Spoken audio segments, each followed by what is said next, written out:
Mari belajar bahasa Indonesia bersama saya, Jenny Venas.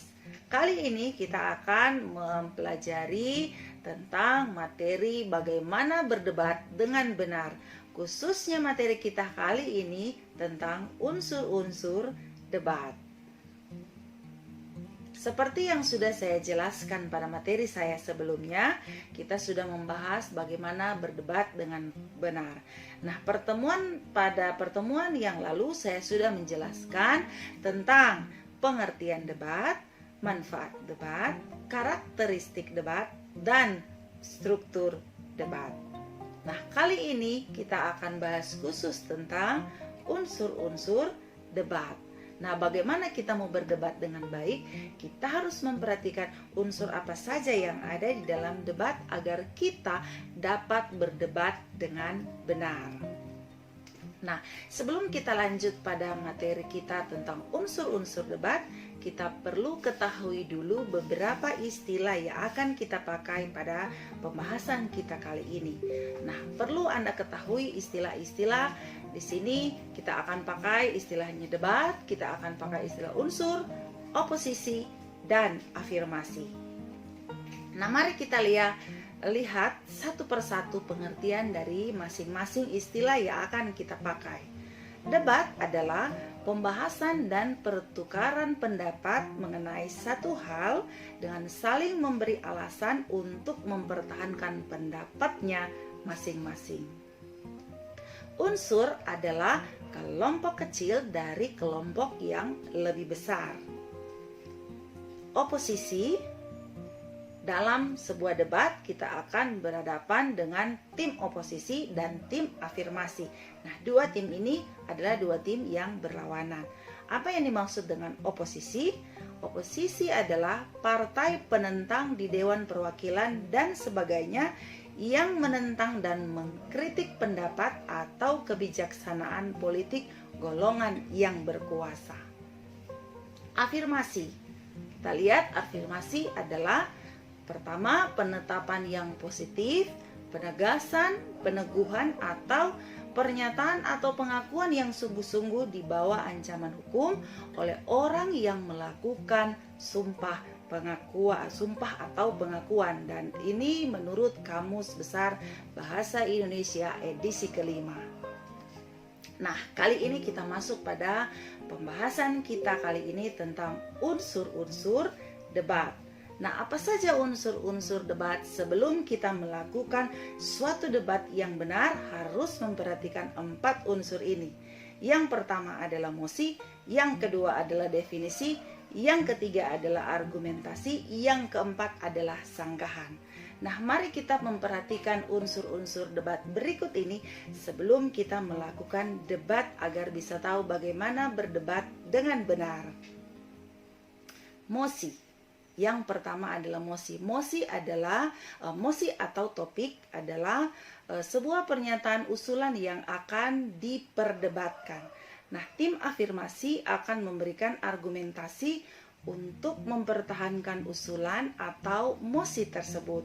Nah, sebaiknya tim oposisi kan sekarang tim afirmasi kemudian tim oposisi. Nah, sebaliknya tim oposisi harus memberikan argumen untuk menolak usulan tersebut.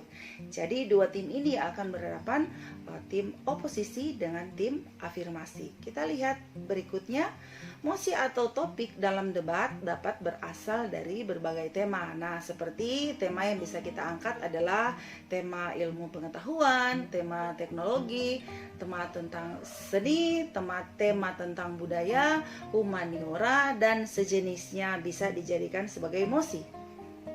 Nah, kita bicara tentang mosi, seperti apa mosi?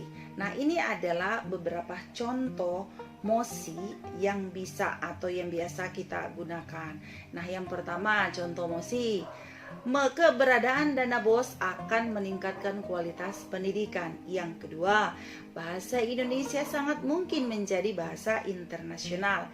Yang ketiga, keberadaan ujian nasional perlu dipertahankan. Nah, ini adalah 3 contoh mosi yang bisa kita jadikan sebagai topik atau mosi dalam perdebatan nanti. Nah, dari topik yang saya gambarkan ini bisa terlihat bahwa ada pertentangan, maka akan menemukan tim oposisi dan juga tim afirmasi. Yang kedua, definisi. Debat dapat berlangsung dengan teratur apabila setiap tim memiliki pemahaman yang sama mengenai arti dari mosi. Jadi setelah mendapatkan mosi, maka kedua tim harus memiliki pemahaman yang sama. Jadi mereka harus mendefinisikan secara bersama, memberikan pengertian secara bersama, mendefinisikan bersama-sama apa yang menjadi bagian mereka. Apakah mereka masuk pada tim oposisi atau mereka masuk pada tim afirmasi yang akan berhadapan nanti pada debat. Mosi harus didefinisikan oleh tim afirmasi dengan tujuan memberikan gambaran yang jelas dan lugas, serta membatasi lingkup pembicaraan. Nah, hal ini dilakukan untuk mencegah perdebatan yang tidak jelas karena adanya perbedaan persepsi pada kedua belah pihak mengenai topik yang dibicarakan. Nah, yang ketiga, kita masuk pada argumentasi. Argumentasi adalah proses menjelaskan mengapa sudut pandang tim tersebut harus diterima.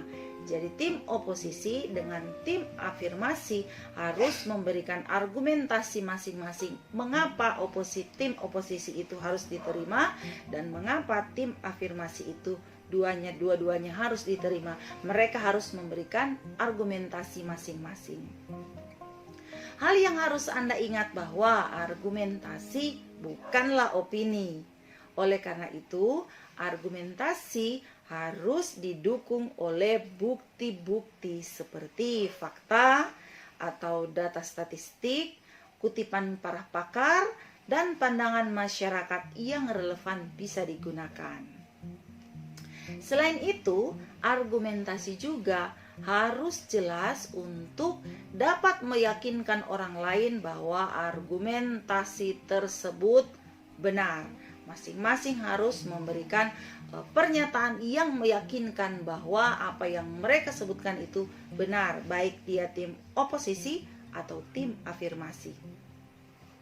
Keempat, sanggahan. Sanggahan merupakan respons terhadap argumen tim lawan yang terelaborasi secara jelas. Sanggahan disampaikan guna membuktikan bahwa argumen tim lawan tidak sepenting yang mereka kemukakan. Dalam merespon argumen tim lawan, sanggahan dapat menunjukkan bahwa argumen tersebut tidak didasarkan pada fakta yang tepat, tidak relevan dengan upaya pembuktian mosi. Nah, saya sudah menjelaskan unsur-unsur debat yang tadi. Yang pertama, kita sudah mempelajari unsur debat. Yang pertama adalah mosi, yang kedua adalah definisi, yang ketiga adalah argumentasi, yang keempat adalah sanggahan. Saya sudah memberikan apa saja unsur-unsur debat itu.